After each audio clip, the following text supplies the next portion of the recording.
celebrating 75 years.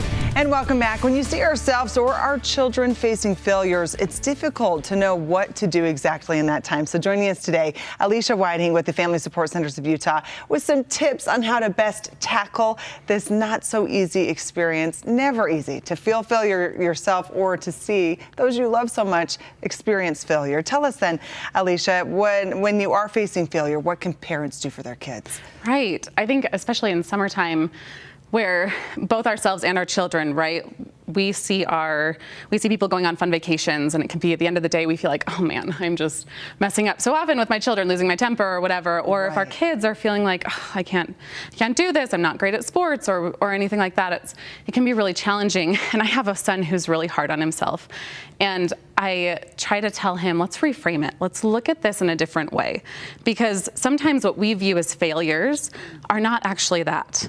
So I remember once when we were, when I was in a time where I was really stressed out about things, and we were trying to build our house and saving for a house, and I was pregnant, and we were also my husband was doing a lot of things on his own on the house, and I had two kids that were 21 months apart. I just felt like I was completely stretched thin and failing at everything, like trying so hard and failing and just so tired. Yes. And rightfully so. That is a lot. Yes. And my two little kids were wanting to play with mom, and I just remember feeling like, oh, I just want to be in bed. I'm so tired. And so I'm like, okay, let's play this game where we're pretending that we're kitties and we're hiding under the covers, and we have to be really quiet under the covers because a dragon's coming. Like, I'm just trying to make up a game where I could lay down. And I remember just feeling like I am a failure as a mother. I can't even get up and go play with my kids. I'm so tired. And fast forward 5 years later, where we're in a much better space, and my kids come running into the room, and they're like, Mom, let's play the kitty game. There you have it. It was this symbol to me at the time of, oh man, I'm failing. But it has switched to this symbol of, oh my gosh, I'm doing so much better than I think I am. I'm doing so much better. And I think it's the same with kids, right? Like, there are so many times where like my son, who's so hard on himself, where he's like, Mom, I can't do this.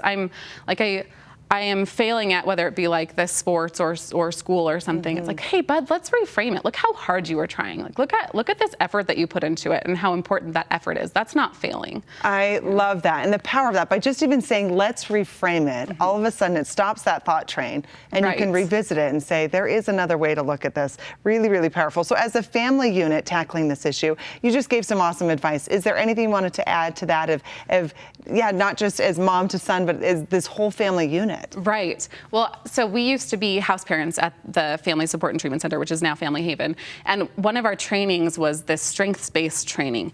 And we were told to look at this picture. And in this picture, it was it was very easy to find the failures. So it was someone's living room, and we've all been there, right? It was very messy. And it would have been really easy to look at that and say, like, oh, I can tell you all the things they're doing wrong and how bad this is. But the point of the exercise was find 5 successes. What are the 5 things they're doing right? And it makes you, it switched my brain, right? It wouldn't have been the first thing I thought of when I saw that house.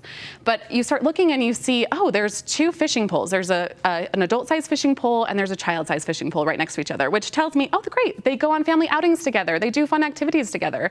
Or you look on the fridge and there's a picture that the child has drawn that they're proudly displaying. Put on display, right? Yes. And so sometimes it's not obvious, these wins, but when you start looking for them and switch and kind of train your brain to look for the wins, despite we can all find many things that we are doing wrong. It's really easy to find this, right? I think that's your automatic thought train for most of us. It's not as easy to find the things that it's not as obvious sometimes, the things that we're doing right.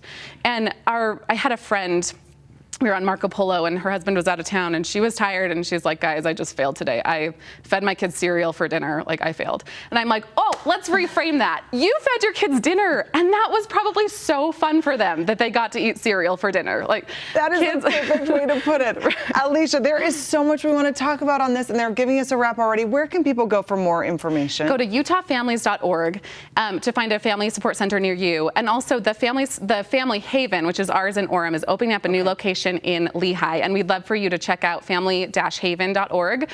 We're fundraising to open up that location, and it is such a great asset for the community. It is. The resources that you provide for these communities, huge. Again, utahfamilies.org, and this interview will be posted on abc4.com as well. Thank you again for your time here today, Alicia. We'll send it over to Rich.